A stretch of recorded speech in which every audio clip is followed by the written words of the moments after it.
Zimbabwe, Zimbabwe, my time in the United Kingdom, exactly 3 minutes after the hour of 10. I know that in Africa it's 3 minutes after the hour of 11 to Zimbabwe. Thank you so much for those that are tuning in. This is the Men's Corner Show. My name is DJ Sodza. Chirongwa chatinokupai musi wechina wega wega tinowanzouya every time discuss a lot of things that will be happening on the ground ku Zimbabwe. I remember a couple of weeks ago we're talking at my bond notes are introduced to Zimbabwe, and we had a very good discussion on whether they are good for the economy or not. And I know that last week we were talking about which currency should we be using in Zimbabwe in this situation where there is shortage of cash in our banks there in Zimbabwe. One has got money in the bank, and apparently you cannot withdraw it because the bank is telling you that there is no cash, hard cash in the bank. Mysterious indeed. But I think we should adopt the South African rand. No, we should bring back the Zimbabwean dollar, and some were saying we should keep the US dollar as well there. But recently, Nasuno you Pachirongwa Tilfamba na Baba Douglas Mwonzora, one of Secretary General Kawe MDCT. Va Mwonzora makasimba eruku. Isutaka simba zedu DJ Sodza tinoti muri Zimbabwe irikumati mana efe nyika makadi zvenyu. We welcome you here on the show. I know I spoke to you sometime last year when you visited the United Kingdom. It is very good to hear from you. How have you been? It has been going. It has gone very well for the party, I think. For the economy, things have gone for the West since last year. Zimbabwe is very, very. But for the MDC as a party, I think we have developed, and it has become a potent force once more. Right. Thank you so much. You have heard what we have been talking about for the last 2 weeks in terms of the bond notes. I just want you to maybe for some people who might, I know that a lot of people know you. For some people who don't know who you are, maybe you can give us a brief, background of yourself. I am Douglas Mwonzora. I am the Secretary General for the MDC.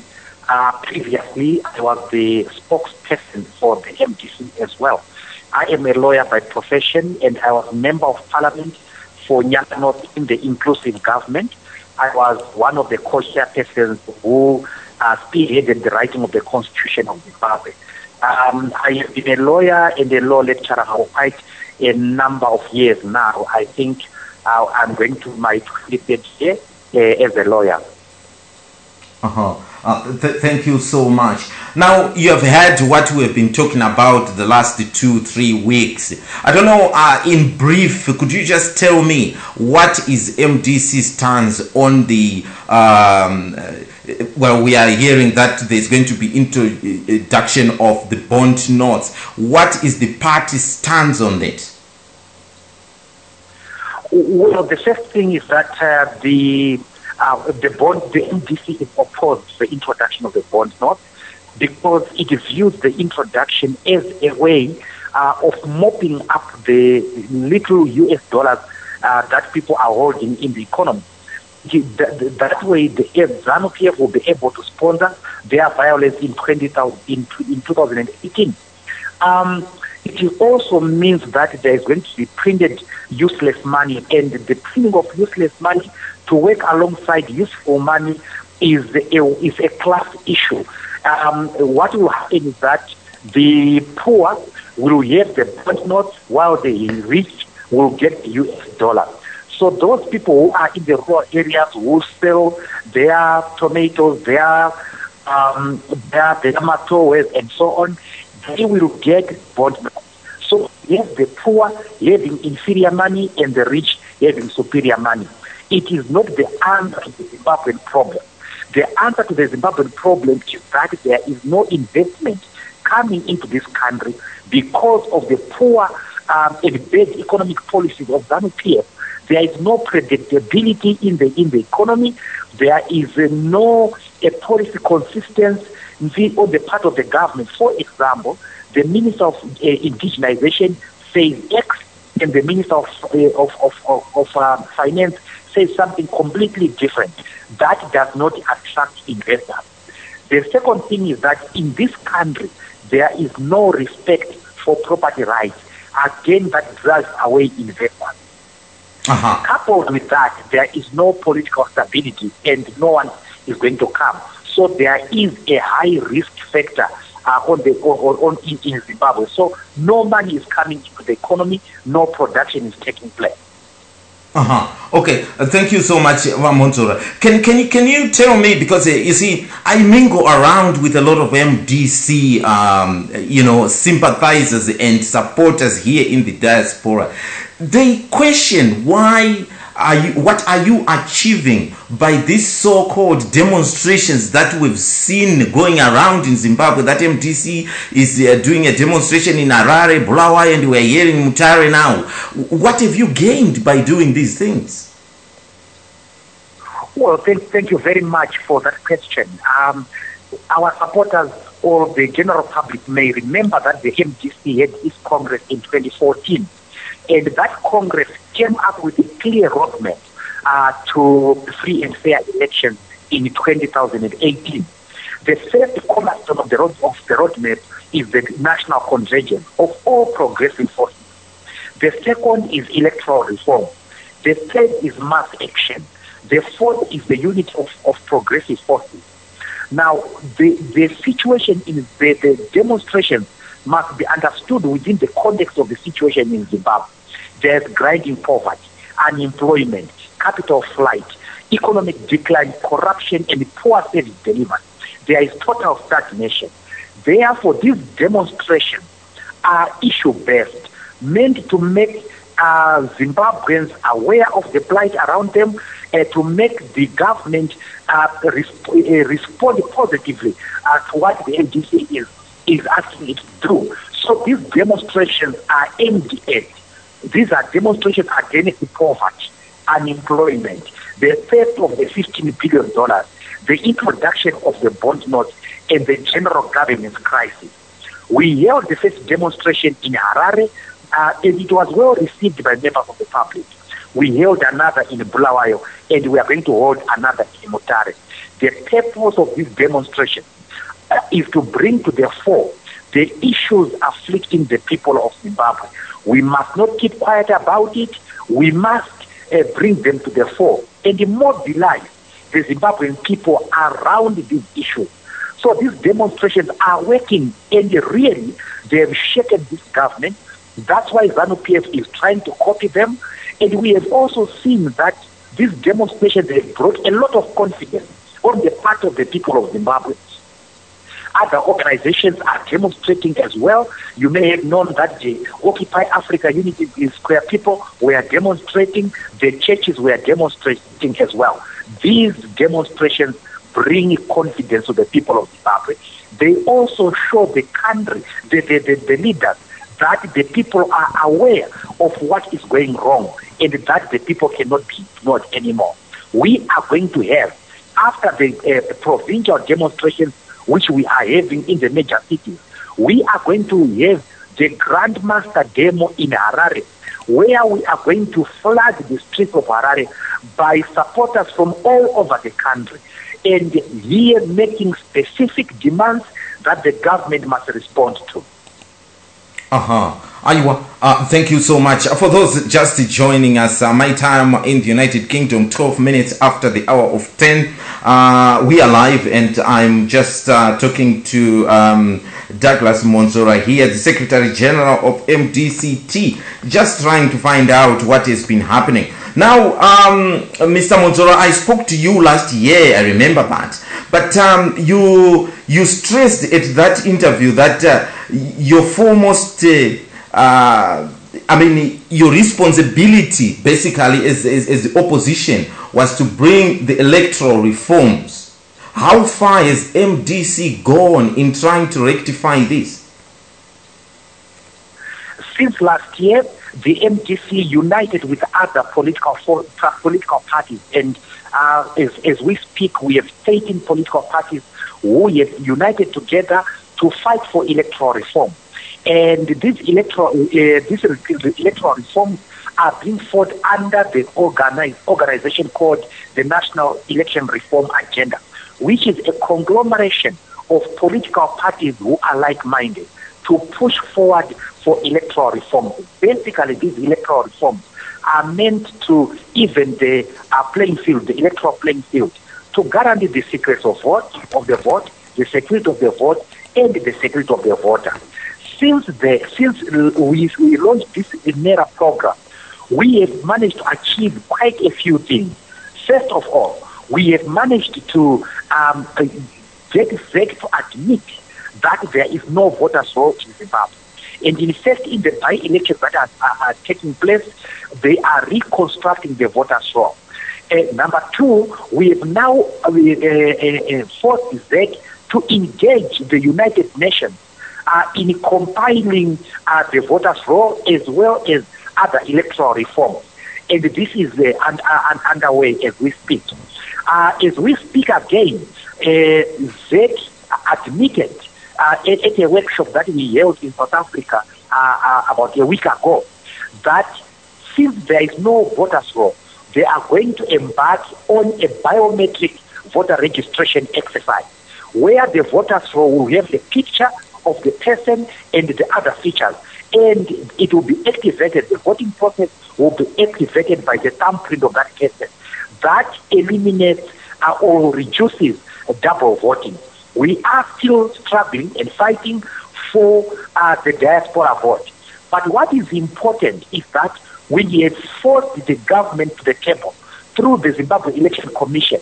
And now we have secured concessions from the Zimbabwe Election Commission that they are going to consult the stakeholders on every facet of the electoral reform. That was unthinkable hitherto. And we are keeping on knocking on the government, keeping on knocking at ZEC. Already, they are going to amend the Electoral Act to make sure that the biometric voter registration system is then put into place and legalized. So we are making progress, and this progress is encouraging. Thank you so much for that. I know that last time you were very vocal about the ZANU-PF led by Robert Mugabe. You're saying that they've destroyed the country and you are going to fight tooth and nail to remove them. Are there any forms of bringing this regime down that we don't know about, that is going underground? Well, very much so, very much so. First of all, the people of Zimbabwe are being mobilized around the real issues. So these demonstrations and so on, they are going on. The second major issue that is going to come is the massive consumer boycott that is going to be embarked upon in a few weeks or months' time, targeting the businesses of the oppressors. These people are making a lot of money from the poor people through corrupt means. They get the government tenders, they get all the lucrative deals on behalf of the government.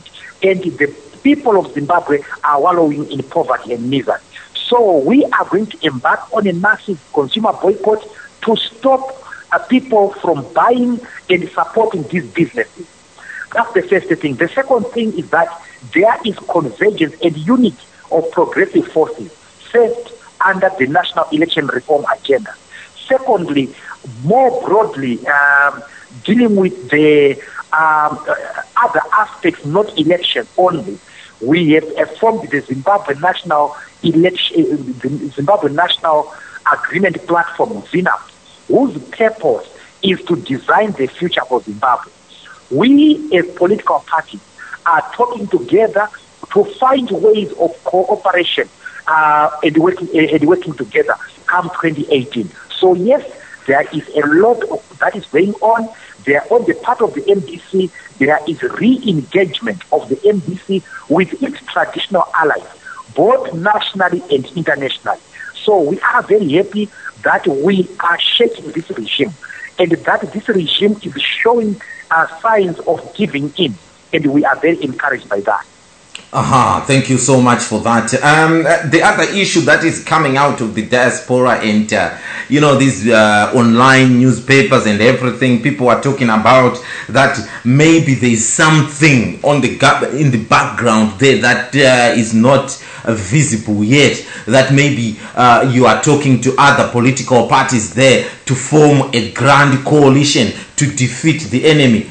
Is it something like that happening?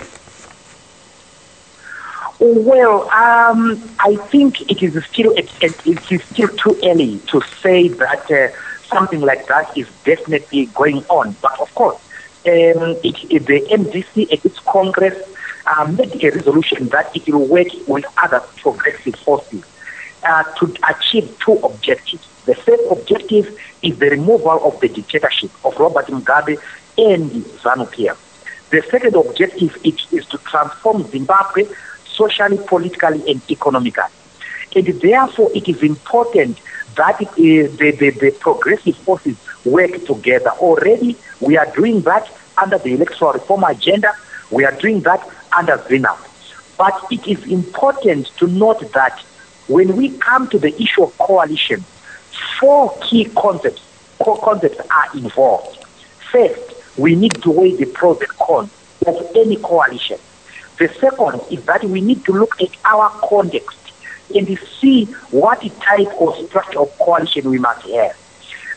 Then the third is that the process of coalition needs to be solidly built on communication, consultation, consensus, compromise.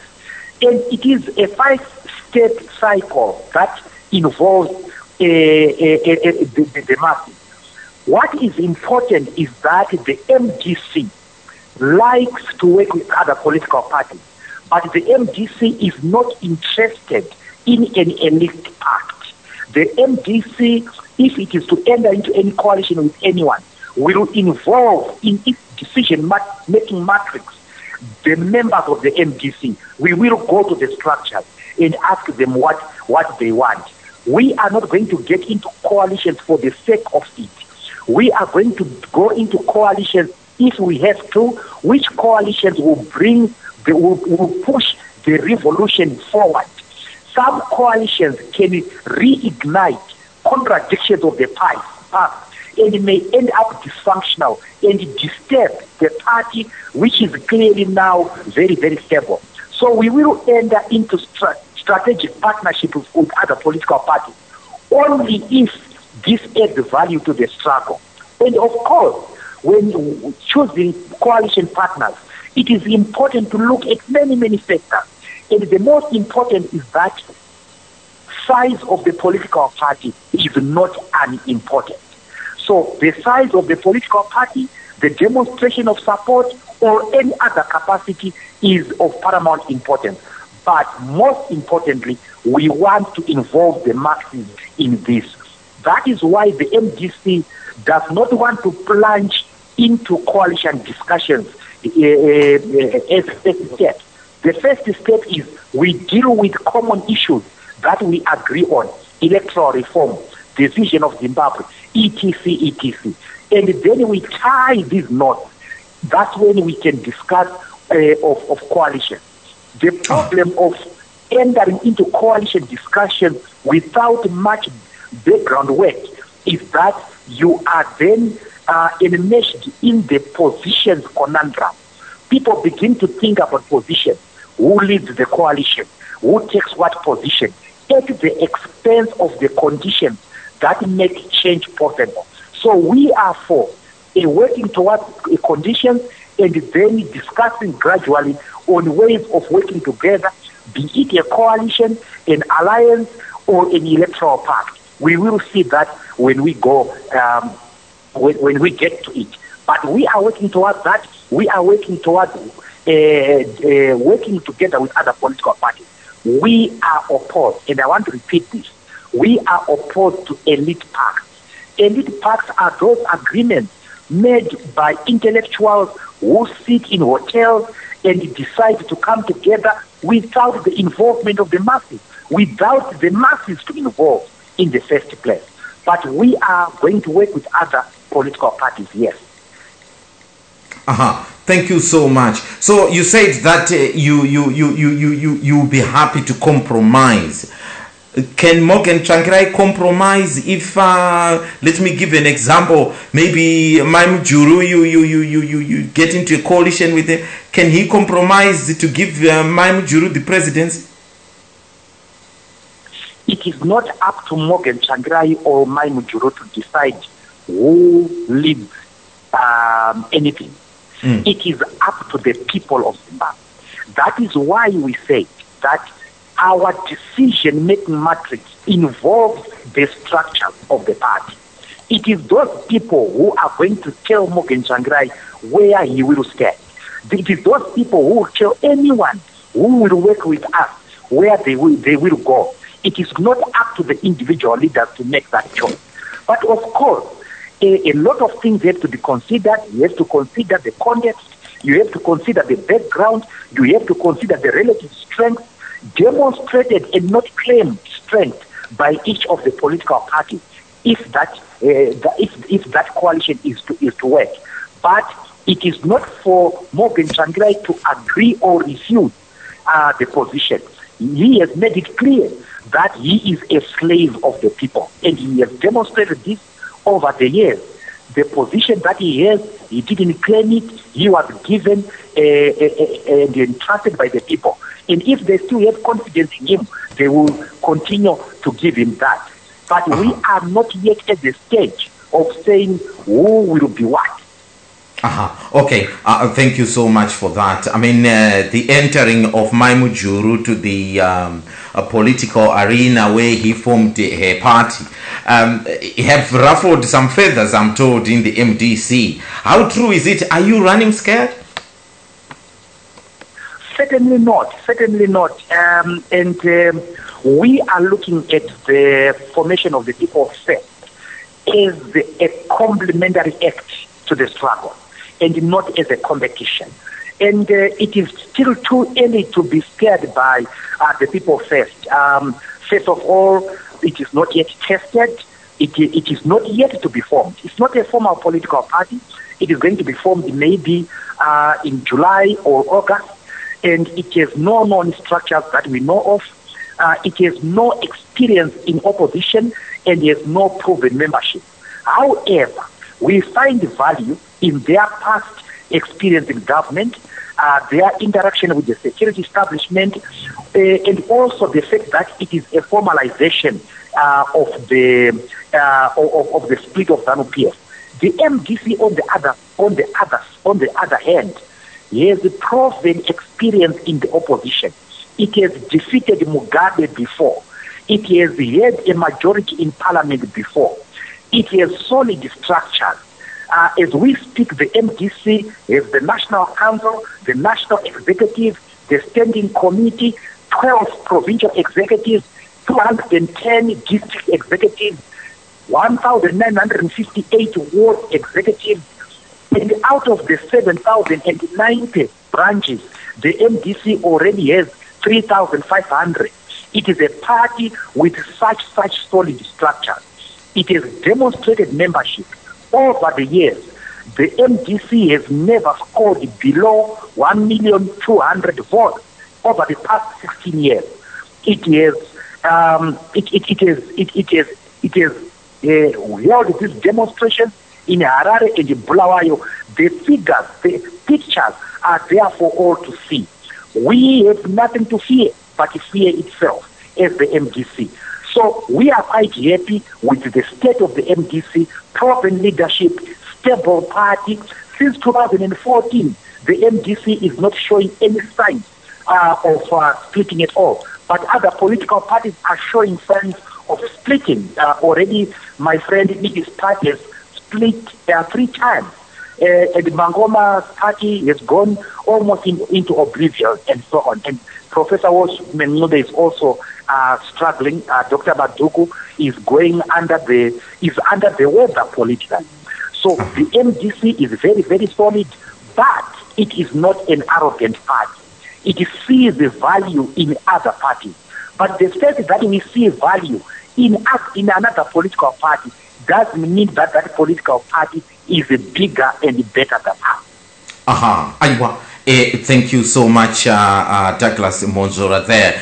Zimbabwe, if you are just joining us, this is ZIMNET Radio. My name is DJ Sodza. I'm just talking to Douglas Mwonzora here live from Zimbabwe there, telling us what has been happening in the MDC in the last year and any progression that they've made and all the like. Murungo zvinzwira mega hanzi chiri murusakasaka chino zvinzwira wanenzewe dzisina mafunzu vakateerera zvavo. Thank you so much, Douglas, for being with us today. What I'm going to do now, I'm just going to open phone lines for you guys out there. If you've got a question for Douglas that I haven't asked him, then you may as well give us a call, Kuno Kuma Studios. Then you can speak to Douglas live and direct.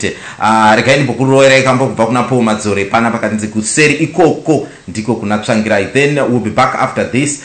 Please start dialing. Motifonera kunoku mutaure na Douglas aripano pala. Ndatenda zvangu.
Sodza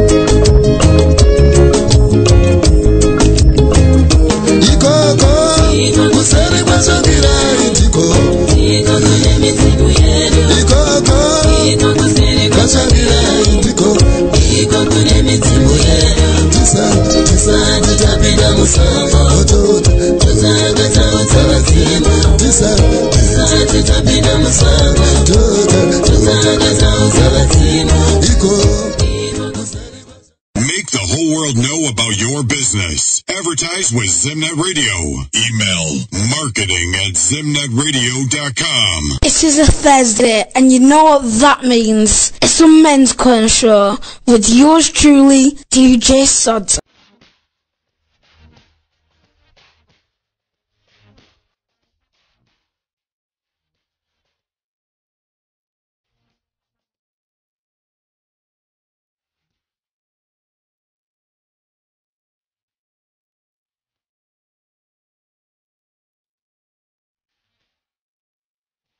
All right, 27 minutes before 11, Kunoku United Kingdom. Thank you so much for joining us.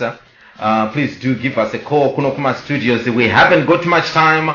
We've got Douglas for the next 30 minutes, and after that, we'll be calling it a day, and we polish up. Right. Sally, how are you? I am very well, thank you, DJ Sodza, and I love you to the last breath in my body.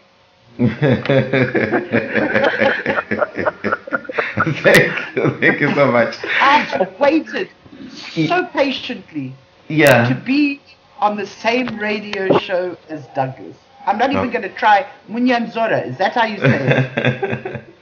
Yes, that's good enough. Yes, that's very good.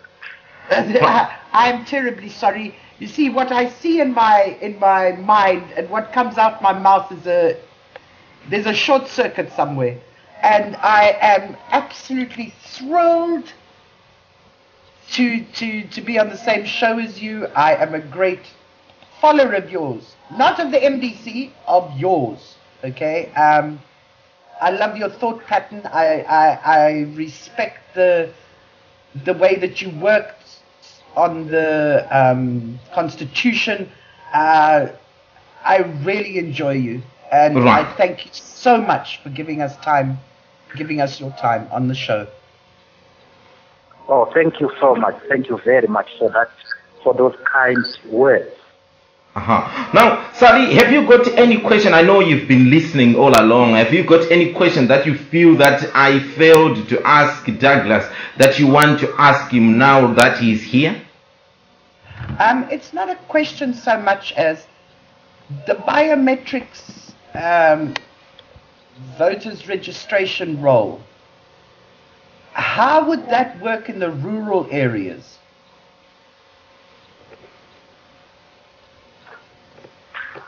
Okay.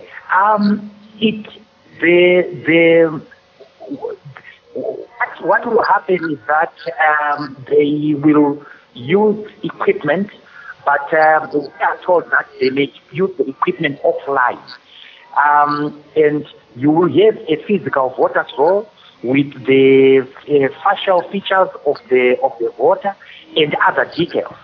And when it comes to voting and to the use of the machines during the election, where during the election there will be offline. But what is not yet clear is the type of biometric voter registration system of the four systems that the ZEC is going to take. We had a meeting with them in Pretoria about a week ago, where we agreed that we will have an input into the type of the biometric voter registration system that is going to be used. And we hope that in these discussions, we will be able to find what is best. We will also look at how to minimize the risks, the usual risks that are attendant to dealing with Zanopia. But I think what was weighing most in our minds is the way the 2018 elections were stolen. They were stolen, among other things, by the use of voter registration slips. And this makes double voting very, very easy. So we think that biometric voter registration or voter system will eliminate or reduce the probability or possibility of double voting. But it is certainly not a perfect system. Yeah, okay, but because I was thinking of how one would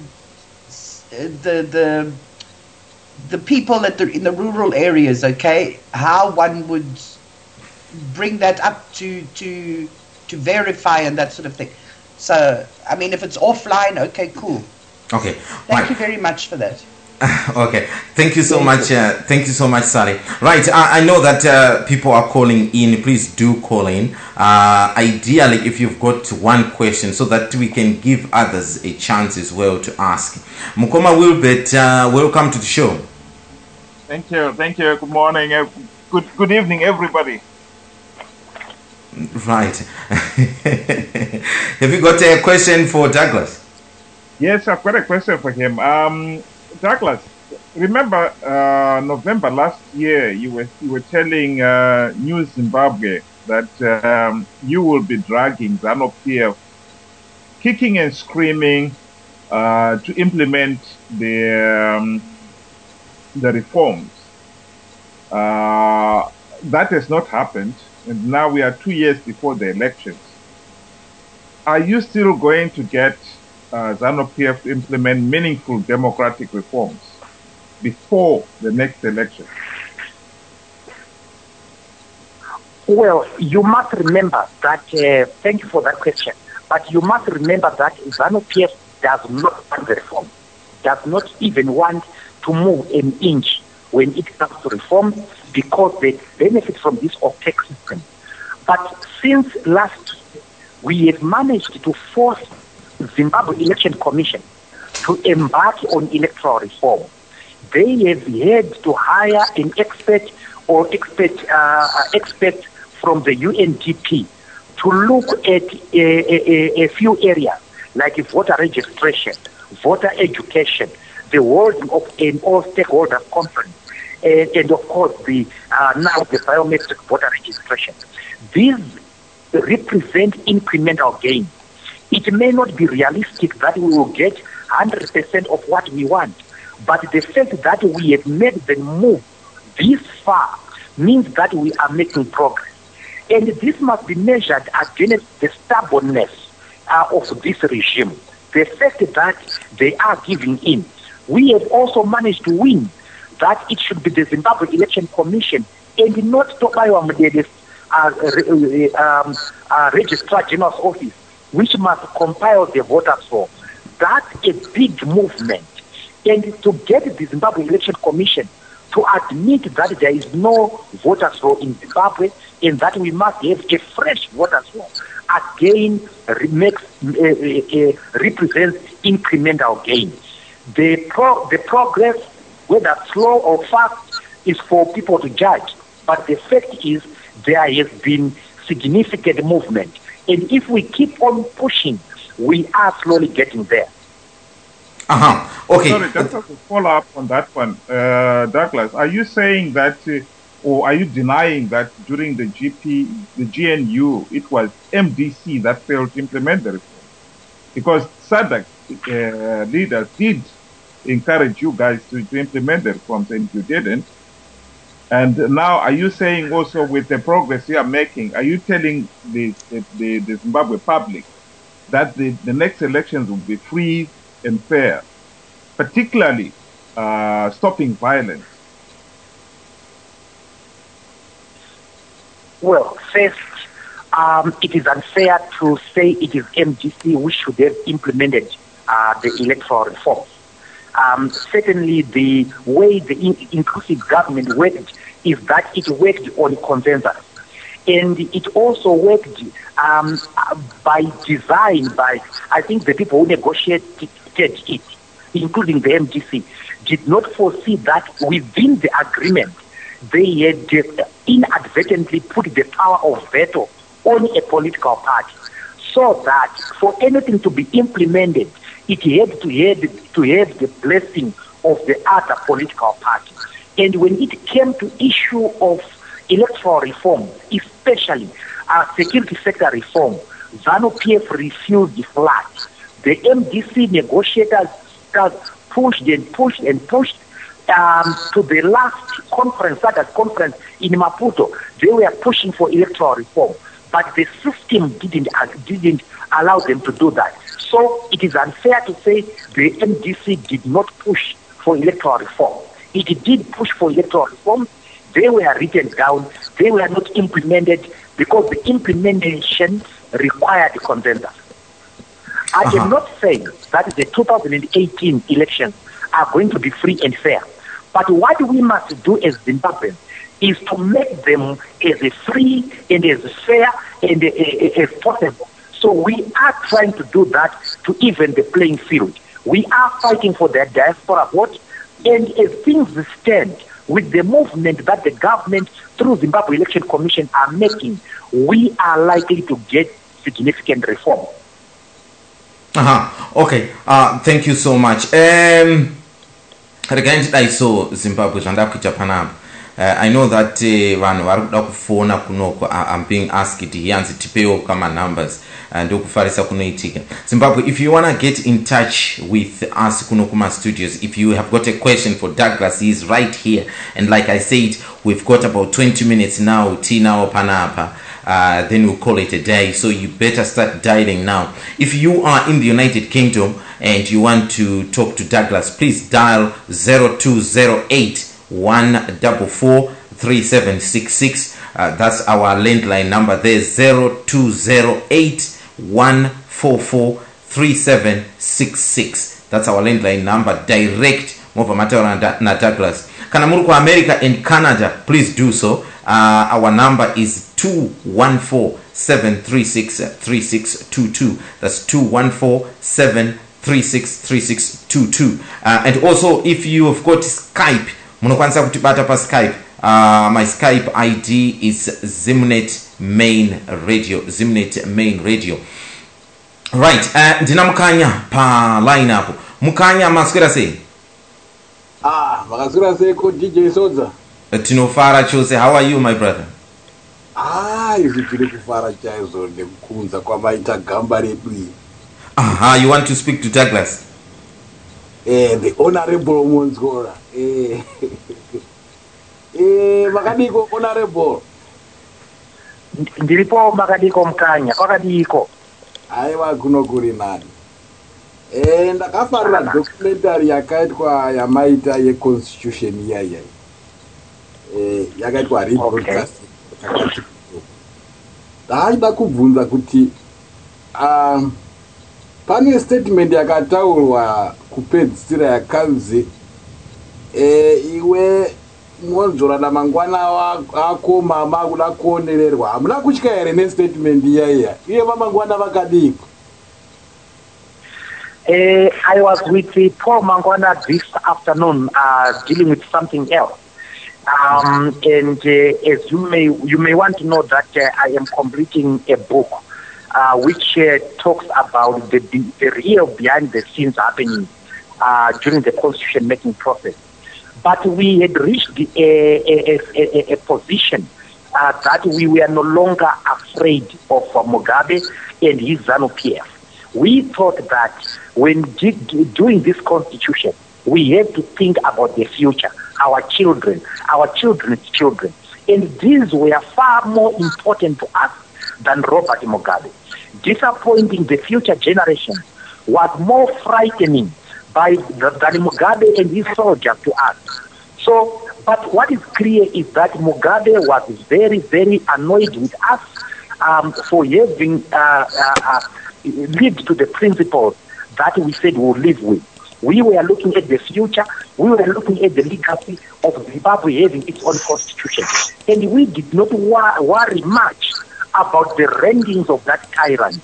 That is why, if you look at that clip, I shake my head because I certainly am not in agreement with him. I don't find it funny. Neither do very serious-minded people find it funny. Because here we had completed the constitution. And there we are, instead of the government being happy about what we had achieved, it was threatening us. and we didn't find it fun at all. Konya yenigiriye yekuti president aite 2 terms. Do you see kuti pane possibility yekuti ZANU-PF vangachinjere using the parliamentary system kuti no, because what we have done, what we did in that constitution, and I wonder why they didn't seem to see it. We added a clause at the end of the constitution, which says that should there be a term limit, an increase in a term, an extension of a term limit, that extension shall not benefit the incumbent. So if you are president, a sitting president, and there is an extension of a term limit, you as the sitting president will not benefit from that. So it disincentivizes those who want to extend term limits because they'll be doing that for other people and not for them. So that clause is there. It will not succeed. Also, when it comes to extending term limits, it is not an issue of parliament alone. It is an issue of referendum. It goes to referendum. So when it comes to amending Bill of Rights, it goes to referendum. Term limits, it goes to referendum as well. So there is no possibility. Okay, Mukanya, thank you so much, Mukanya, for that. Let me move on. For those just tuning in, we've got Douglas Mwonzora here. We've got, what we have, 15 minutes left. Tina Panapa. Rekaendende ku America, Okomkoma Benford, thank you so much. You have been seen to be a critic of MDC. Have you got a question for Douglas today? Mwonzora, I will be brief and to the point. We can't hear. We can't hear you, though, Mkoma Benford. You still can't hear me? Yeah, swendera ipadhuze ne mic. That's better. Yeah, ndopa ndaswedera. Ndanga ndiri kuti vaMwonzora regaiti tisarova imbwa takaviga mupini. Dzimwe dzenguva tikaudzana chokwadi atingi zvinobatsira. Ini ndiri umwe munhu wakanga achisapota musangano wenyu but ndakadisappointwa zvakanyanya performance yenyu. Okay, batai makadaro Mukoma Benford. Sekuru. Wewe. Sekuru, what's going on? Maswera sei ikoko? Ndaswera wanga usina kundakuknowledge saka what's going on ndiwe kuti ndo zvinoitwa. No, tiri kunzwa noise kaikoko Sekuru, tiri live kapa wire Sekuru, tiri kunzwa noise ikoko. Noise ndimbuya vako ari kugwede kurira mapoto kitchen ndakubva. Bangu chirambiwe. Mukoma Benford, please go ahead. Yeah, ndandiri kuti kuna vaMwonzora, I'm one of those people vakadisappointwa nemusangano wavo MDC. Handingatauri zvakanyanya nezvakatoitika kudhara, but number one, it appears semusangano weMDC munoita madecision musina kunyatsokugara pasi mukanyatsofunga nezvavo. One day muri kutiudza kuti you are not going to participate in elections until paitwa zvakati, the next day maakuti you are back maakuparticipata. Hatizivi kuti kufunga kwenyu kunenge kuri papi. Like zvataura Mukoma Wilbert, it's now 2 years before my election at 2018. There is hapana chimbo sekuti ZANU-PF ita conform to those electoral reforms, but you are already mobilizing people for my elections at 2018. Don't you think kuti mademo amuri kuita aya asina any agenda, and as far as I'm concerned anyway, ana agenda? If you were making those demonstrations to push for electoral reforms, like that you kuona Kenya, they are in the streets every day, and at the moment I think they are making steps that none than Then the other last question, biometrics is it something that in the party you are happy with? Because that's a room for ZANU-PF even again. Para 2018 hapa, you always think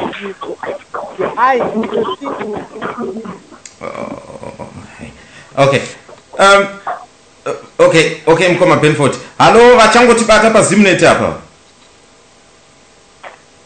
Hello? Hello, my brother, how are you? Can you hear me? Hello, can you hear me? I can hear you. Yeah, Mkoma ndokumbira kuti maita basa matibata ndokumbira handisi kuziva kuti kune ruzha ruri ikoko itai kunge muri pasina ruzha katirunzwa all the feedback coming from there. Okay, can you hear me now?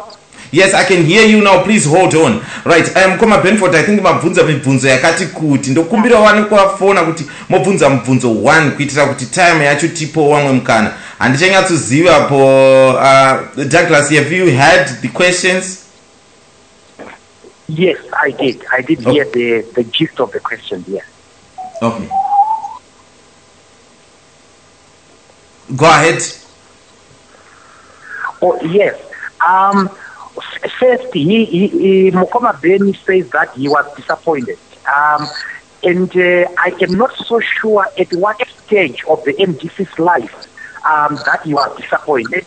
I also am not so sure as to who disappointed him, but I want to guess that he was disappointed by those MDC officials who have since left the MDC. We have no longer those disappointing people, Mkoma Ben. They've gone to form their own political parties. And the members that they initially attracted have been as disappointed as you have been, and they have left those little parties. We are now left with people who are not so disappointing. So come back to the party. The second is the issue of our decision of participating or not participating in elections. The decision, the resolution says we are not going to participate in elections until reforms have been done. And we made this decision in 2014. Since 2014, we have not participated in a single election, including those elections or by-elections that we could easily won. We have won in Bulawayo, in Harare, and other parts of the country. The elections we could have won, we did not participate on them in terms of principle. But what we did not say is that we are not going to prepare for elections, for 2018 elections. What we are doing is we are preparing for 2018 elections, sure of our ability to influence the government to embark on electoral reform. We have managed to get key concessions on electoral reforms. It will be foolhardy for us not to prepare and then say electoral reforms must come without us preparing. No, we want to prepare, and we said we will prepare. I do not understand when you say that the demonstrations don't have an agenda. Of course, I don't understand what you mean by an agenda, but I suppose you mean that the demonstrations do not have issues. The issues that the Kenyans have are issues of electoral reform. The issues that Zimbabweans are having in these demonstrations are grinding poverty, unemployment, theft of 14 billion, 15 billion, and the bond notes, and the crisis of governance. Those are the issues around which Zimbabweans are demonstrating. And the aim is that those issues must be redressed. That then constitutes the agenda. The biometric voter registration system, we did not say it is a panacea to free and fair elections. For example, it does not eliminate intimidation, harassment, and so on. It is still, those still remain. But we will have solved one of the issues that are not right in our election, the issue of double voting. It is certainly not a perfect system, but it is better than the current system. And we are right to embark on that. Okay. There is nothing to be proud of if you are a member of ZANU-PF to say we will steal again. There is no honor in theft and fraud and subterfuge. Okay, right. Okay, thank you so much, Douglas. Rekaendete pana mukoma wanga vatifonera maji wane namba inopera. Imi mukoma maswera seiko. No, that's what Zaganaka. How are you? I'm very well. Would you like to speak to Douglas here with us? Oh yeah. Obviously, I'm gonna say why I would like to speak to Douglas. My name is Marius Shumba. I am the Information and Publicity Secretary for their United States province, USA province. I just wanted to correct one thing that you said, that the people in the diaspora do not are questioning the effectiveness of the demonstrations. That's not correct. We have been doing our own demonstrations here at the Zimbabwean Embassy. The last demonstration that we did was in April. So, Mkoma, we support the demonstrations in Zimbabwe. Okay. For the Harare demonstration, we raised and spent $1,000. For the Bulawayo demonstration, we raised and spent $1,000. We are right now in the process of raising funds to support the demonstrations in Mutare. I just wanted to correct that. No, thank you so much for that, Mkoma. Thank you so much for that. So you basically you are a member of MDC yourself, and you've got no question for Douglas, but you've just called to correct the DJ by saying, when I said that people in the diaspora are not, are not sure why these demonstrations are being held. You're saying that in America people even raised money to support these demonstrations, so you are behind them. We are behind the demonstrations. We are really excited about the demonstrations coming up in Mutare. We wish you could be there, but we are also going to continue with our own demonstrations here in the United States at the Zimbabwean Embassy to express our outrage in terms of what is going on, at home. But Mr. Mwonzora, before I go, when are you coming to the United States? When you invite me, I'm waiting for my invitation. I will talk to Dan Moyo, our chairman. Yes, tell Dan that my invitation is long overdue. Okay, all right. Okay, thank you so much.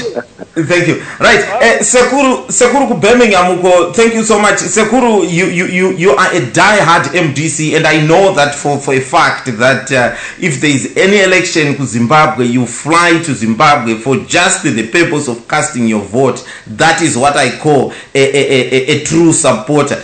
So I don't think you've got a question for Douglas here, have you? I've got a question. You could in 10 minutes time. We want to tell these the people who are in power could change the Zimbabwe. So you cannot go in 10 minutes time, can you?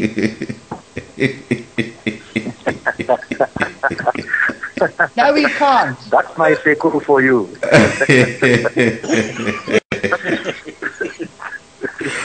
Anyway, Douglas, last week people were talking a lot of we had a very good discussion and a very interesting discussion where I simply asked it a simple question to people: what currency should Zimbabwe be using at this present time? And a lot of people come with all conspiracy that you can ever think of. From your point of view as a lawyer and as a Secretary General in the MDC, and a well-respected person in the political arena of Zimbabwe, what do you think? What are your thoughts? Well, my thoughts are on the current which we must never have. And the current which we must never have is the bond notes. The bond notes will lead to inflation. It will lead to the little useful money we have being mopped out of the economy. It will lead to the current black market that we saw in 2008. It will plunge this country to the 2008 era again. There will be no discipline on the part of the Zimbabwean government as to how much money they will print. And they will print thousands and thousands, and millions of these bond notes. So in the absence of discipline, we must not have at this juncture a currency that we can print ourselves. Because for a currency to have meaning, to have value, there must be internal production. And we've seen that there is no internal production. So what will happen is that if President Mugabe wants to fly to Singapore, more bond coins will be printed, put on at road port, and they will get the United States dollars to fly the odd men once again to Singapore. So I will say that the position of the MDC and my own position is that we must never have the bond note.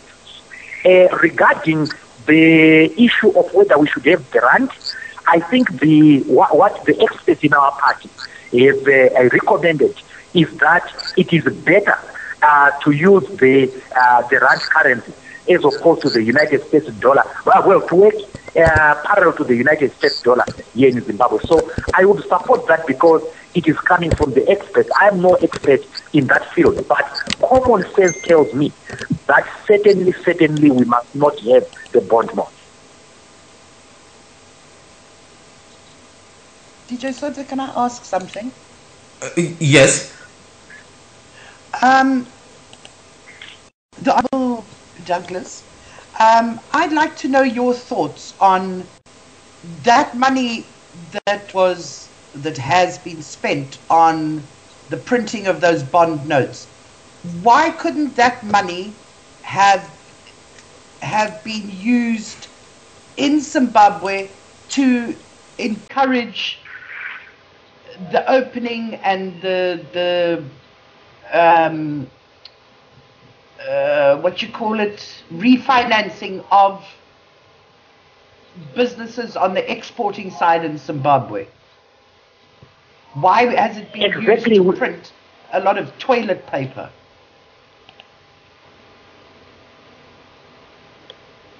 Okay, I'm finished. Yeah, okay. Douglas, please go ahead. Right, okay. Zvandakuita panapa, we'll be back after this short musical break. Tofambira mbiri.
Zvisinei mhuri yeZimbabwe ndozvo zvinoita ka zvandakuita panapa. I know that what's this time there, 6 minutes after the hour 11. On top of the hour, we'll be calling it a day, and DJ Mo, we will be taking over there in America. Wachifamba nemi live and direct for ZIMNET radio. So if you are thinking of going to bed, UK, forget about it tonight. There is no sleeping. If you are in America there, drive time. My name is Famba now, DJ Mo. Right, we've got Douglas online. For those who wants to call in and participate, the lines are still open. Please do so. Mr. Mwonzora. Hello. Yeah, I know you are still trying to explain what you think, your thoughts on what currency we should be using at the moment in Zimbabwe. I didn't quite get that. Yes, I said that what I can say is the currency that we must certainly not have in answering that question. And the currency which we must never have are the bond coins. And I explained that the bond coins, the bond notes, will lead to a proliferation of the currency black market again. together with its harmful effects on the economy. It is a way of mopping up good money and replacing it with bad money. And the good money will be in the hands of the rich and the bad money in the hands of the poor. It ignites a class issue which is not necessary. From the point of view of the economists in our party, the experts in our party, they think that the better alternative on the two alternatives that are there will be the use of the South African rand. Again, they emphasize that this is to be used in the interim, while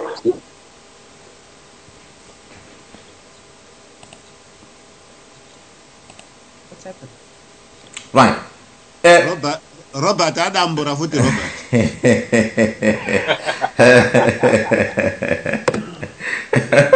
Wapedhe iwe mkwasha wakuonerezwa iwewe. Wapedhe masera sei? Ndaswera DJ Sodza. Handisi kuzoti zviri kuitika panapa. Let me try again to get Douglas online and see what's going on there. Those who are still questioning, munokwanisa kuramba muchindipa ma questions enyu kuseruko for those that cannot call in. But for those that can call in, right, okay. Yes. Hello? Yes, Mkoma Douglas, go ahead. Yes, I was saying that I agree with the lady who said that the money that was used or wasted in the printing of the bond note should have been used to support the export producing industry and so on. We totally agree with that. That is the point of the MDC. The issue of the bond notes, they are not coming as a result of a genuine need to research the economy. They are coming because of the criminal intent on the part of Mugabe's government. It is an undisciplined government. It will print millions and millions, and it will go back to the days of inflation. Okay. Thank you so much. So your stand is that pane vanhu vari kutaurirai in the party that at this present moment, I think our best bet is to go and use, to adopt the rand. But you're saying kuti in an interim, after that what happens? Well, at the end of the day, the country must have one day, have its own currency. But we must only have our own currency when we are now producing. Because the basic concept is that your dollar or your rand or your shilling must represent something tangible within the economy. Your dollar must represent your bucket of maize or your kg of whatever mineral and so on. It must represent something being produced in your own country. Where there is no production in a country, then the money of that country does not have value because it is not supported by anything. So when we now have our own production, we will go back to our own Zimbabwean currency.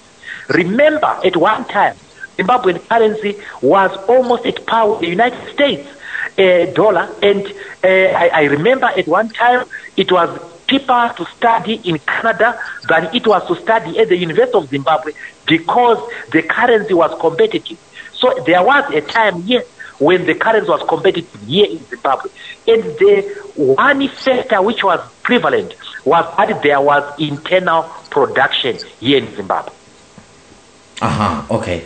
Thank you so much. Baba Jikondo, I don't know what's going on there. You said you've got a question. If you can't call, just drop me a message there. Then I can, whatever, a question that you want to ask Douglas, then I can pass on the question for you there. Now, for those of you guys there that are just tuning in, we've got Douglas Mwonzora here as MDC Secretary General, answering your questions for those of you who have got any questions that you've got for MDC, and also any general questions that you might want to ask him. This is the opportunity you've got He's been asked by Sekuru to stay here. I don't know whether he accepts it or not, but he's still here with us. The request of Sekuru. Can I just follow up on something that Benford asked there, DJ? Yes, please go ahead. Yes, it was the issue of the elections. I agree with what Douglas is saying there, that yes, they need to prepare for elections and implement the reforms. But just an assurance there, Douglas, can you say that if the reforms that are implemented by the time the elections come round are not enough to guarantee free and fair elections, what will MDC do then? Are they going to still participate in the elections, or are they going to boycott the elections? Well, we are not budgeting for failure when it comes to the issue of electoral reforms, because we have put a strategy where we will have the meaningful reforms. And the way the program has moved so far is encouraging to us. It is still within our plan and our design. So we foresee that we'll have meaningful reforms before we go into election. Before we make a decision to get into any election, we will look at the extent of the reforms I think that point is appreciated. I think that point is appreciated, Douglas. But I think what you also have got to admit is that ZANU-PF has been stealing elections from you. You are the one who last elections came out by 12 noon that day that the elections have been stolen. So ZANU-PF has a tradition of stealing elections and rigging elections. And that is the reality that we cannot run away from. So it may come to the point where you can see none of the really significant things that you wanted implemented have been implemented. And therefore, then, are we going to go through the whole election again? And then at the end of the day, MDC turns around again and says, our elections were stolen. I think that's what people are worried about, that we don't want to find ourselves in a situation where you admit again that elections were stolen. So the question is, why did you participate in elections when you know they were going to be stolen? Can I just also add a question, Ibaba? Yes. I greatly appreciate what MDC is doing. But the question I don't know, Mwonzora, short of a war, do you see anything to remove ZANU-PF? Well, the aim of the MDC is to take over governmental power. Honorable, you have tried all these things since 2000. And now, from 1999, you have tried. Yes. Are you going to allow me to answer? Yeah, but toda zvinhu zvine musoro kana wabvunza mubvunzo une answer. So that aiwa, the question was very clear. Mukanya. Your question was very simple and straightforward. Let us hear the answer. My answer, I have understood the question, and the question is, if the electoral reforms are not there, will you participate? That is the question. The second question is war not the only solution? Those are the two questions as I understood them. Yeah. And I was now answering and saying, beginning with this last question, the aim of the FDC is to take over governmental power through peaceful, democratic, and constitutional means. War is not part of our agenda. As Morgan Tsvangirai said, I don't want to go to State House over dead bodies. I want to go to State House accompanied by happy people who are installing their president. That is the vision of President Morgan Tsvangirai. It is irresponsible to go to war. It is irresponsible to shed Zimbabwean blood. After all, the blood to be shed is Zimbabwean blood and usually the blood of the innocent masses. We don't want to get that far. But what we are saying is that we need to push for reform. Yes, ZANU-PF is stolen. Yes, ZANU-PF will try to frustrate these reforms. But although they are evil and everything, ZANU-PF are not impossible. ZANU-PF are not undefeatable. we will be able to defeat ZANU-PF. We must think hard enough. We must work together and get solutions on how to defeat ZANU-PF. It is too early to say whether or not we will boycott in 2018. We will come to that bridge, we will cross that bridge when we come to it. But we are not waiting for defeat. We have conquered ZANU-PF before, we have defeated it before, we can defeat it now. Okay, thank you. Honorable Mwonzora, in any struggle, all options should be on the table. Saka Kalamazita disarmed from the beginning. Even ANC tried to zone out, Agumat Kasala Kondo Parachino Pana. But I'm just saying, they could Makabi were my elections at 2018 Muchabi were full. So I don't know. Maybe Martin Maganda aka winner na so anyway Martin Luther King aka winner. Hopefully Musha winner. But so far, if I were you, I would put all options on the table. Okay. So I think DJ. I hear you, but certainly we are not taking Zimbabwe to war. Okay. Wape, do you want to say something? Yes, indeed. I think MDC actually refused to take on incitement. We know with ZANU-PF since 2000 have tried in all pros and cons to incite MDC to turn into a violent party so that they can actually blame MDC as a violent party. We know who is a violent party, and ZANU-PF is always, they've got graves at their doorsteps. And I think Mukanya, short answer to that is MDC has no intention whatsoever to use violence to go to State House. If you wanted to do it yourself. Hello? If you wanted to do it yourself. Well, yes. And you find it's people from ZANU-PF who try to give us an option B of violence. And we know what the people of Zimbabwe want. We will go back to the people of Zimbabwe. All right. The people of Zimbabwe are sick. If I might just add, economic empowerment, not violence. When we start this war, is this gentleman going to come to Zimbabwe? No. Or is going to remain where he is? Yeah, he's in Canada at the moment. Mukanya, you want to answer that? Are you going to join the struggle?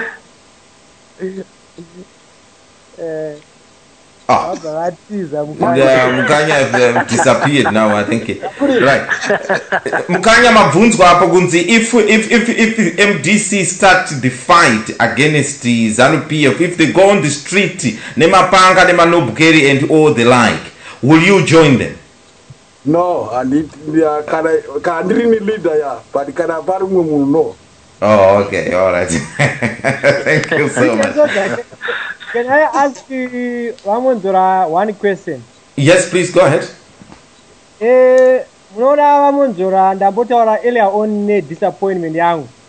One of the things that disappointed me, particularly performance yenyu mu GNU, at the end of the day, you did not distinguish yourselves from ZANU-PF. Tikatarisa ma MDC-led councils all over the country. Corruption irimo is at the same level, if not even higher than it was ZANU-PF. So, what is it that you are doing as a party to at least distinguish yourselves from ZANU-PF, so that a person on the ground, can have that feeling of these people are different from ZANU-PF. Otherwise, as it is, I can tell you, this feeling that I have is you are just another form of ZANU-PF. Yes, I'm quite happy to hear that it is a feeling that you have. It has no grounding in empirical evidence, and it will remain that way. It is a feeling, and we cannot do anything about your feeling. But coming to your issue about MDC not having achieved in the inclusive government, That is, with due respect, totally wrong. The MDC entered principally for three things: to fix the economy, to reduce violence, and to come up with a new constitution. The economic life of the Zimbabwean was better under the inclusive government. The level of violence went down under the inclusive government than before, and we certainly have a new constitution. The MDC is the only party in this country that has punished the corrupt councillors. You will remember that we actually removed more than 15 councillors who had been found guilty of corruption in Chitungwiza town. And any councillor who is found to be corrupt, we take action against them. ZANU-PF has never taken action against corrupt ministers, against corrupt councillors, or corrupt MPs. But the MDC has done that. Our councils have performed exceptionally well under the circumstances. Remember, there has never been an MDC minister of local government. So the local government minister has been overbearing on these councillors. And what you term the corruption of the MDC councillors was actually corruption of the minister of local government. You may remember that Minister Chombo, who has been a minister of local government, has so many stands in every municipality. That is a form of corruption, and that has not been punished at all. But the MDC is the only party that has punished the corrupt councillors. Okay, right. Tina Baba Tikondo achangoti batapo. Baba Tikondo, welcome to the show. Thank you, DJ. How are you? I'm not too bad at all. Are you enjoying what you are hearing? Yes, and a bit frustrated as well. Frustrated. Have you got a question at all?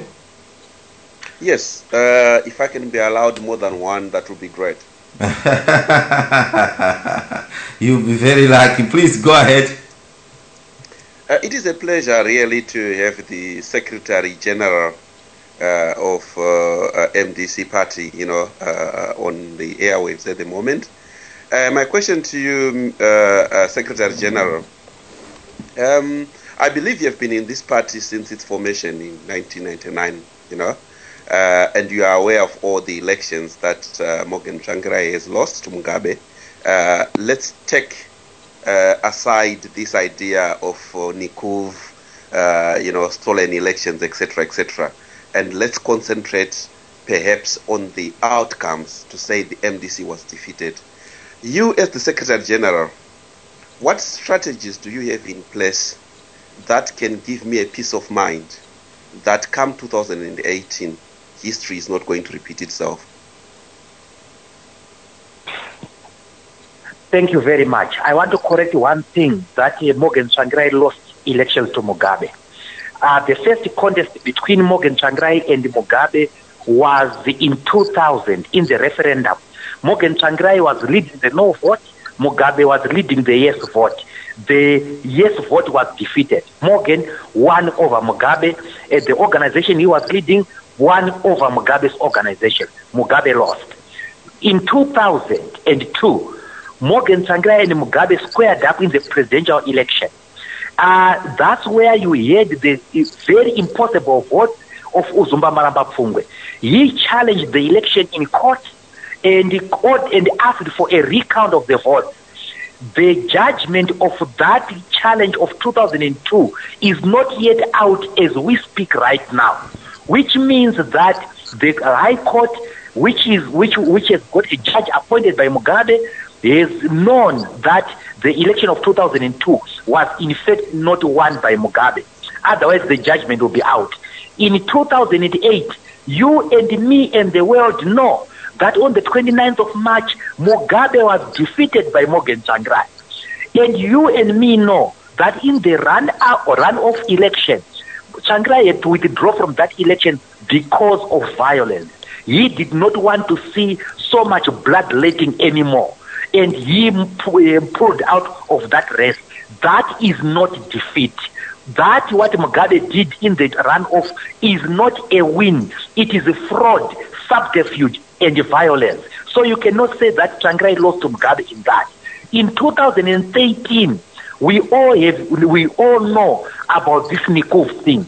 We also know that Tsvangirai tried to challenge that election in court, and he was told by the Chief Justice that he could not lead evidence from the witnesses in that court case, meaning that he had no means to prove the theft. So it is not very, very accurate to say that Tsvangirai lost to Mugabe, because the historical evidence does not support that proposition. Thank you very much. Thank you very much. So you, as the Secretary General, with all the access to Tsvangirai and the top leadership of the MDC, you are telling us that there was theft in 2002, there was violence in 2008, and there was theft of elections again in 2013. What have you done, sir? Well, as MDC, we have become wiser as a result of those experiences. And what we are doing as a party since our Congress of 2014 is to prepare this election, this coming election, with a difference. I may not be at liberty right now to disclose the entire strategy, but we have the strategy to deal with what we saw in 2002, 2008, and 2013. But what I was answering is that you were stating it as a fact that Mr. Tsvangirai lost to Mugabe, and by losing to Mugabe, we mean losing fairly, and so on. But yes, we are now wiser. We have started embarking on programs that make it easier to win elections. At no time in the history of the MDC, for example, did you hear the MDC placing emphasis on electoral reforms with an election which was in 4 years' time? For example, we started the issue of electoral reforms in 2014. There has never been a time that we have done that in the past. There has never been a time that we have embarked in as much planning and paying attention to detail as we have done now. We have learned from history, and we are going to be a better party. And it is for all Zimbabweans to see. For example, the MDC never demonstrated ever since its formation. And you have seen in 2016 massive demonstrations coming from the MDC. That's a change of tact. There are other changes of tact that you will see as time goes on. Okay. Thank you so much. Baba Dikondo mapindulo mpunzo yenyu ba. Yes, you know, he's a lawyer. He's trying to be clever. Okay. But the honest truth is that he has not answered the question. Because, you see, he is talking about a technical defeat. But Mugabe has been the president. Mm-hmm. So, yes, he can talk about, you know, these issues in courts. He can talk about all these other things. But the reality is that Mugabe has been in power. And ZANU-PF is the ruling party. So for him, as the Secretary General, you know, to keep on hallucinating that MDC has been losing on technicality, and now, you know, after all these splits, they are now even more powerful to the extent that they can, you know, win 2018. That's daydreaming. I wanted him as the Secretary General.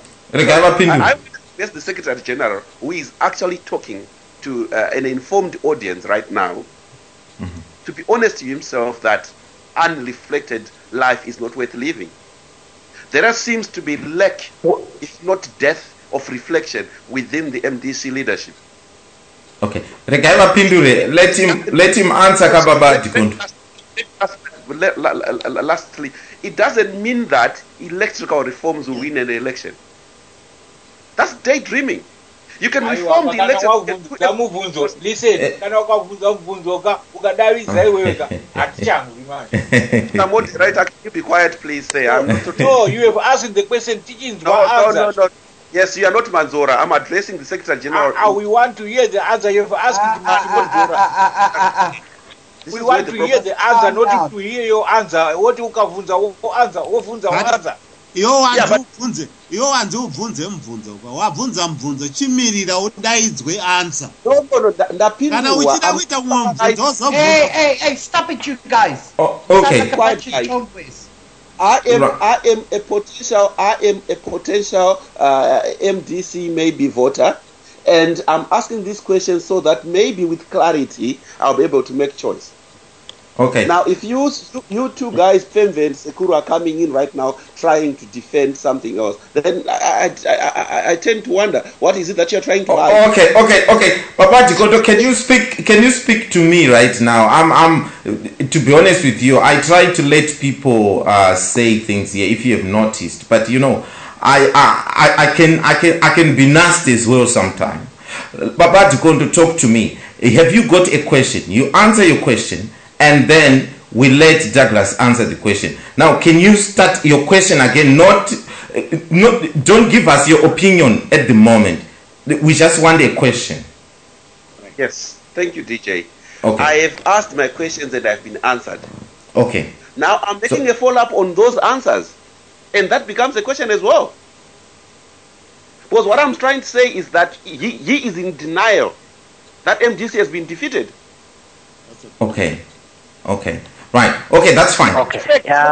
Because the president of Zimbabwe right now is Mugabe. We need to accept that. Okay, that's fine. Okay, thank you. Thank you so much. Thank you, Baba Dikondo. Can I answer? Yes, please do. Thank you so much, Baba Dikondo.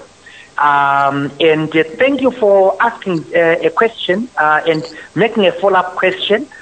Maybe in trying to answer this question, we help a lot of people more. So thank you so much. The first point I want to make to you is that pessimism is not honesty.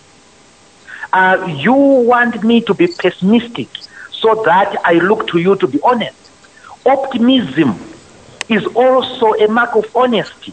Optimism which is grounded in fact. I have said to you that we have analyzed the elections, the previous elections. We have looked at the reasons why we did not end up with a favorable result. And having looked at those reasons why we did not come to a favorable result, we have come out with the solution which eliminate or which reduce the possibility of an unfavorable outcome. And because we are implementing these solutions, we are likely to have a good result. After all, if you look at the electoral behavior of the MDC, it is cyclical. In 2000, the MDC had 51 seats in parliament. In 2005, it went down to 41 seats in parliament. In 2008, it went to up to 121 seats in parliament, including the Senate. And in 2013, it went down to 91 seats. The fact of the matter about Dikondo is that the MDC has defeated ZANU-PF before. And the formula that it employed when it won can be perfected to make it win. It won in 2008, it won the election, but it did not win power. And therefore, the matrix that it must use now is a formula that allows it to win both the elections and the power. And because we are paying attention to that, I am expressing to you my optimism that we will succeed. Remember the days of the constitution making. Somebody asked me a question, are you going to have a new constitution? And my answer was, I have never been surer in my life. I wasn't talking from arrogance. I was talking from empirical evidence of factors that we had done right on the ground. Certainly the MDC is getting it right this time. That is why you see the support of the MDC is growing each day. If you see the demonstration in Harare and the demonstration in Bulawayo, there was a qualitative and quantitative difference. And I want to invite you to see the Mutare demonstration. You will even see better numbers and even more qualitative demonstration. Okay, thank you so much. Vamoyo ku Australia ku asima nonoka kumuka. Yeah, ndanonoka kumuka. Yeah, sorry ingoma makasimba ere.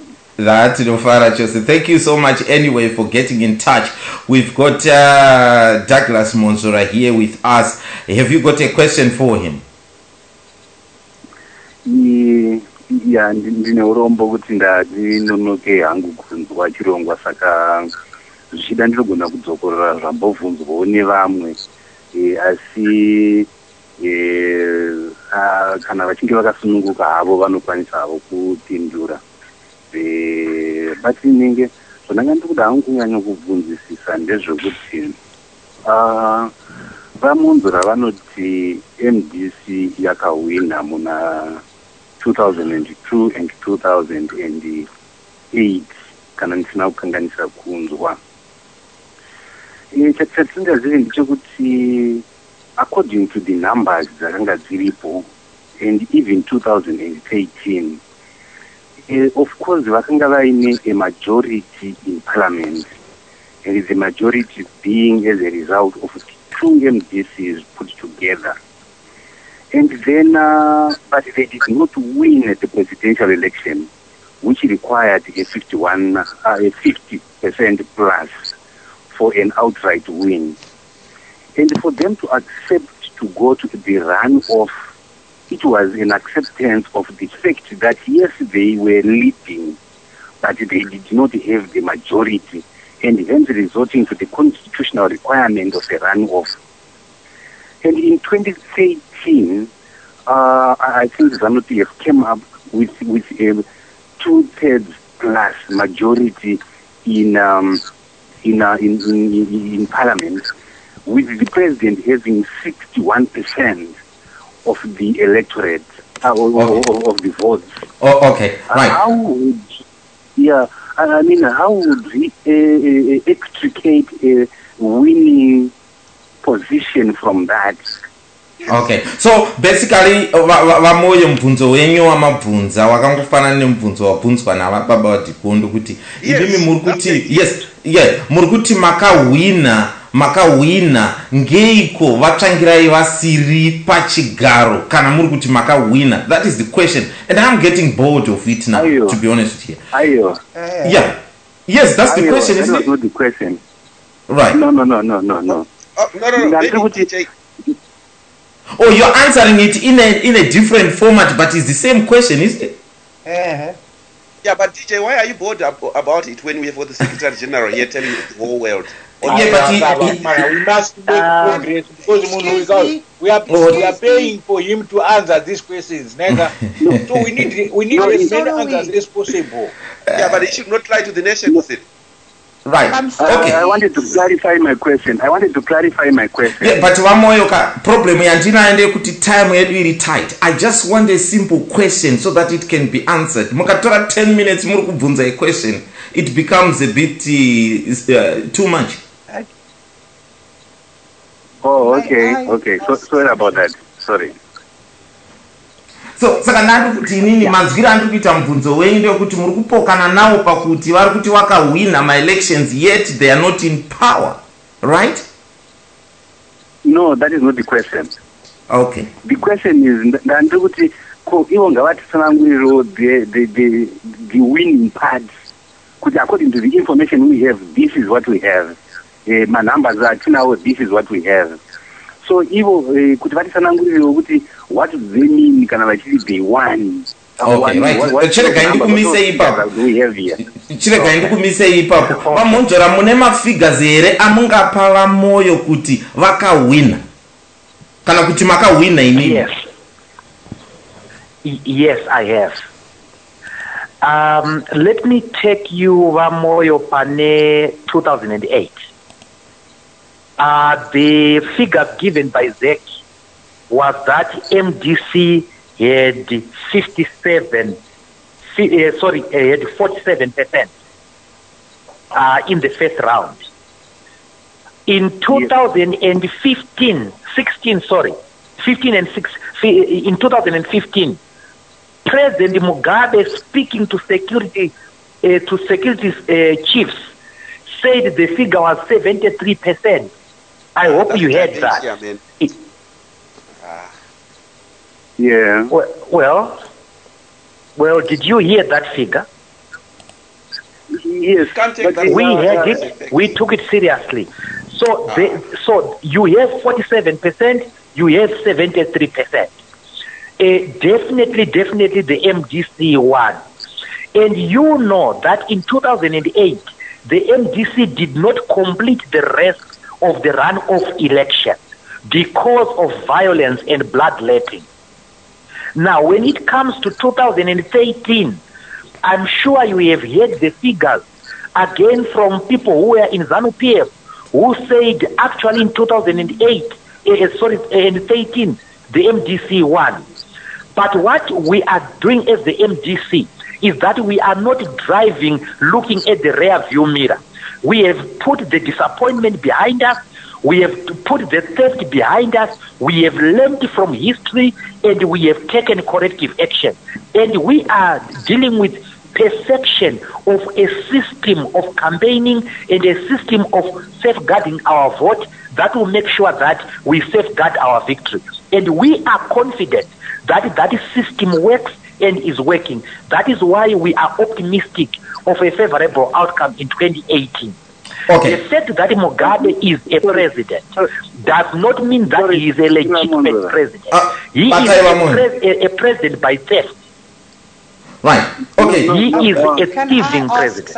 Okay, please hold on. Please hold on. Please hold on. This one is saying that as a listener, I'm frustrated and bored by people trying to ask questions. Then they go on to lecture to Mwonzora instead of giving him the chance of answering a question. That is one of the feedback we are hearing here. Regarding the number, wachangotibata hello pa ZIMNET radio. Hello DJ. Yes, maswera sengom. Tafera maswera. Tinofara chose mune mubvunzo here wamuda kubvunza waMwonzora tinawo pano. Ndoda kuti nditsigire pari kuti arona waMwonzora tichivatenda nekuya pamhepo kwawaita. Komende yamabva kutaura manje kuti pano vari kunyora vachiti pane vari kumubvunzo unenge uri kupiwa waMwonzora vachizotadza kupindura vanenge wabvunza vacho vachida kupindura semubvunzo iwoyo. Mungagone kunetsana nevamwe nekuti vamwe vanenge vachitaura party politics, vamwe vachida kutaura chaizvo zvonavo zvinenge zvichinetsa.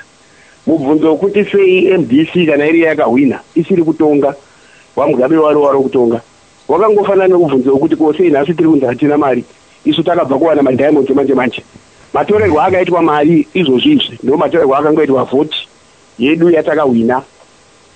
Saka kuti tigone kubvunza kuti sei wakahwina wasiri kutonga, zviri kuri kungoenda mari ndiko kwakangoenda nevhoti yedu, vanhu vese vakatarisa tichiona apa nechisimba. Ende ndinofara kwazvo kuti waMwonzora wabuda pachena kuti kana tichida kutora masimba hatida kuatora neviolence ba. Ingadai vanhu vaida kutaura neviolence, ingadai takatopinda musango nguva kare nekuti nguva yakupinda musango yakatopfuura. Saka wari kupikisawo wari kuita sevari kubvunza zvavo mubvunzo, ivo vaine mhinduro dzavari kuda, vane dzavari kuda mhinduro kuti waMwonzora wapindure munziro idzodzo. Baba wadhikonde nawamoya zvino hatisi kuzoita zvakafanana izvozvo. Tatenda. Aha. Saka imimi hamuna zvenyu mubvunzo hamunawo? Handina mubvunzo waMwonzora vari kutaura zvakanaka zvakajeka zvinoonekwa nemunhu wese. Okay, aiwa. Ndatenda zvangu baba nekufona kwamaita. Right. Regai ndi Can I come in and... Yes, please ask your question. Right. My problem with MDC is, okay, it has always cried foul after elections. But when it comes to actually proving it and taking it to court, it's never been done, okay? And it's one thing. You see, Douglas, the problem in around and say that you will.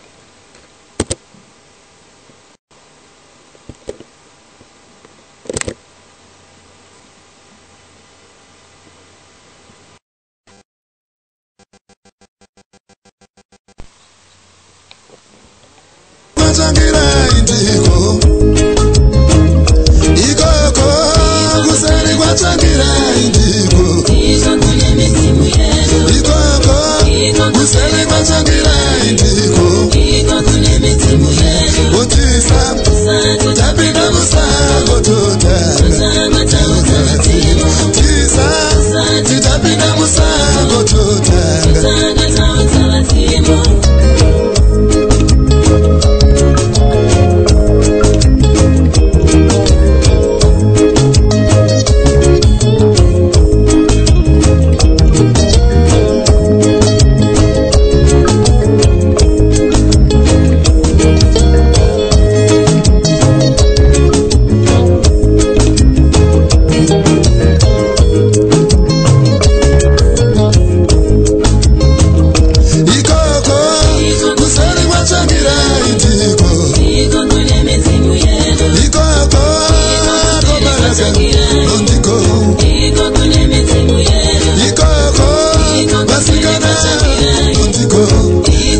Those Zimbabwe, I don't know what is happening. It's 10 minutes before midnight. Kuno United Kingdom will be calling it a day in 10 minutes time because already I can see there's a lot of makonzo and some rats getting into our systems here. But anyhow, we will try and finish off. Baba Dikondo is not very happy at all. He's saying that, let me just read what he's saying here. He's saying that Mwonzora is not telling the truth, DJ. I'm not happy. That is Baba Dikondo there. And let me, what is this one saying? This one is saying that, can we really rely on what was said by mistake? That 70 chakuti that Douglas is talking about, percent of Mugabe pakaita mistake.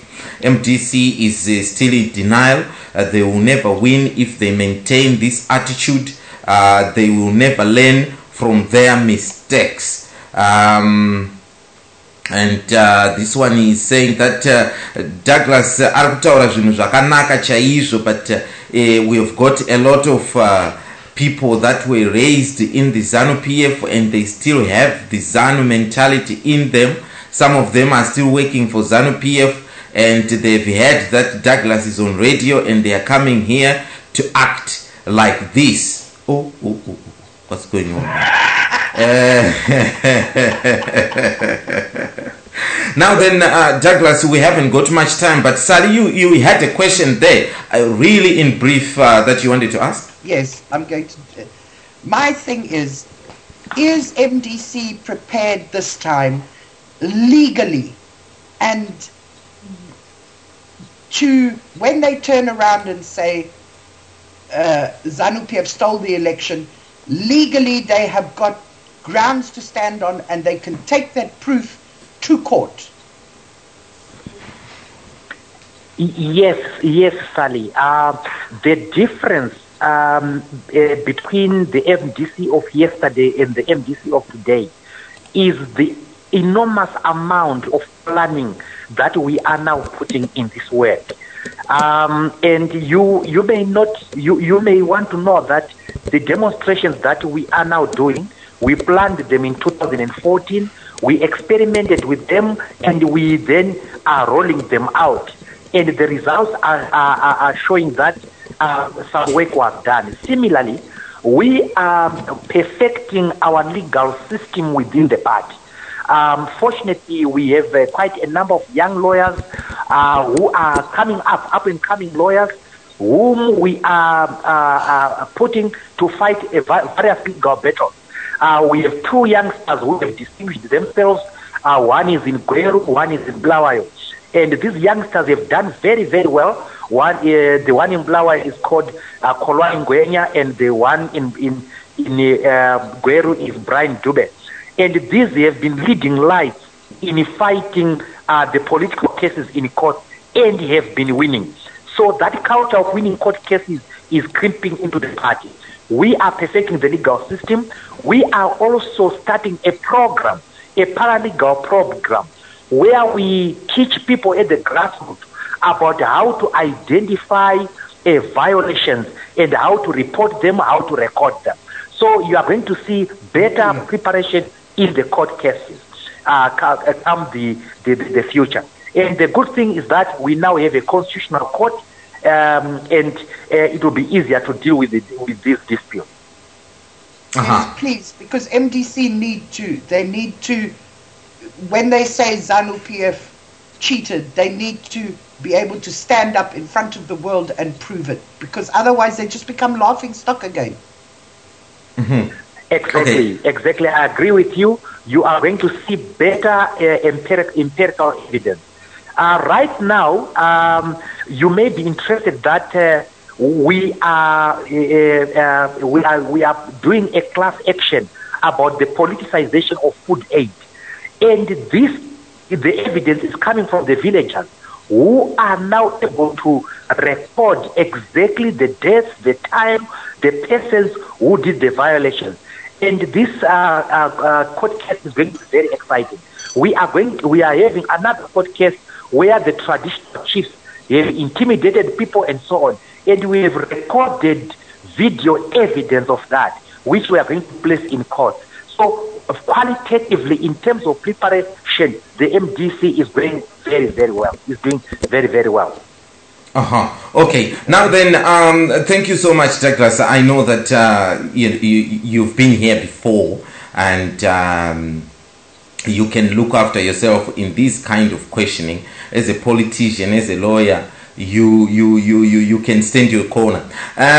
You have had some hostile, questioning and comments, and also some very supportive and uplifting comments as well. Have you got something that you want to tell Zimbabweans now as we conclude? Yes, I want to say to Zimbabweans that we must keep up hope. We must keep on fighting. We must keep on knocking. The hour is now. And no amount of intimidation, harassment, no amount of gunpowder, bullets can defeat an idea whose hour is come. Right now, Zimbabweans are getting more and more confident, more and more positively arrogant. Our youth were in the streets today. They were beaten by the police. They were displaced by the police. But I tell you, they will be back next week. They will be back the week after. The struggle is continuing and the victory is near. The fact that the struggle, the battle looks insurmountable must act as a motivating factor. It is possible to win against the dictator. It has happened elsewhere in history, elsewhere in the world, and Zimbabwe can achieve that as well. We must be united by the common vision, the desire for a better Zimbabwe. And for those people who were asking questions which are considered hostile, I say that this is what we want in Zimbabwe, the ability to disagree in any manner that you want and still go home safely. Imagine if you were in Zimbabwe and I was Mugabe and you were asking these questions. I tell you, by the time you got home, some CIO men will be waiting for you. Fortunately, that's the Zimbabwe we want to avoid. We want a better future, and we deserve a better future. Thank you. Absolutely fabulous. Thank you so much for that. Whilst you are there, I know that you are on the ground in Zimbabwe yourself. Is the cash problem in our banks easing a little bit? It is getting worse and worse. I'll speak for myself. It has taken me almost a week to withdraw $400. And in some instances, I was actually being favored. So imagine the common person. Some are getting as little as $20 a day from their savings, and it is getting worse and worse. The queues are getting longer and longer. We have a group of young people calling themselves Tajamuka, which means we have rebelled. And they are moving in these queues and telling people that the problem is because your money was stolen, $15 billion has left this economy because of the theft. And that it is the fault of the government. So we are in for exciting times. Unfortunately, there is a lot of suffering in Zimbabwe.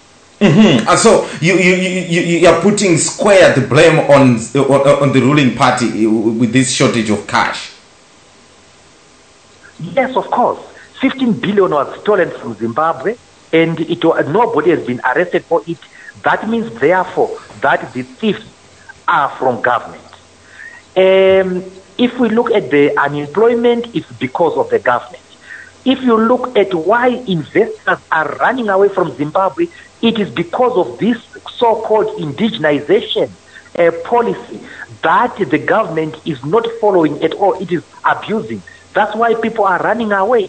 It is because Mr. Mugabe is flying in and out with big delegations and costing a lot of money. So the blame falls squarely on the government doorstep.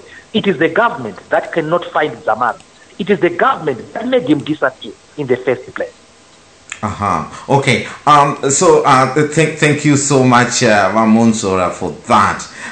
One wonders, Mwonzora, I don't follow politics at all growing up in Zimbabwe, but I do get inspiration from what's happening there, and listening and reading now, knowing quite a lot, hosting such shows, and we bring people like you telling us what's happening, and people who like politics calling in. They've taught me quite a lot.